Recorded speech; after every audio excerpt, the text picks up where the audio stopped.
রাজধানীর লাল বাহাদুর ক্লাবের উদ্যোগে নানা অনুষ্ঠানের মধ্য দিয়ে উদযাপন করা হলো ৭৬তম প্রজাতন্ত্র দিবস। রবিবার সকাল ৯টায় লাল বাহাদুর ক্লাব প্রাঙ্গণে অনুষ্ঠিত প্রজাতন্ত্র দিবসে জাতীয় পতাকা উত্তোলন করেন ক্লাব সভাপতি তথা হেডলাইন্স ত্রিপুরার এডিটর প্রণব সরকার সহ ক্লাবের অন্যান্য কার্যকর্তারা। এই দিনটির তাৎপর্য তুলে ধরেন ক্লাব সভাপতি প্রণব সরকার। আমাদের অভিভাবক সুবিদ্য বর্মা এবং মমতা বর্মা সহ সিনিয়ররা যারা এসছেন তাদেরকে দেখে আমার খুব ভালো লাগছে। ক্লাবের সদস্যরা সবাই রয়েছেন।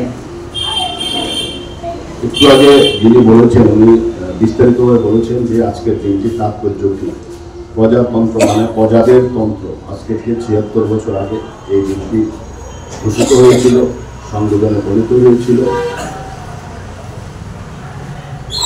আজকে যে প্রজাদের অধিকার, আমরা জানি ভারতবর্ষ হল বিশ্বের সবচেয়ে বড়, সবচেয়ে বৃহৎ গণতান্ত্রিক রাষ্ট্র। আমরা এই যে সংবিধানের যে গণতন্ত্রের কথা লেখা আছে, আমরা সেই আজকে যে আমরা সবাই মিলে আজকে ক্লাব করছি, বিভিন্ন অ্যাক্টিভিটিস চালাচ্ছি, আমাদের অধিকার নিয়ে সচেতন হচ্ছি, সবই আমাদের সংবিধানের দেওয়া অধিকার মূলে।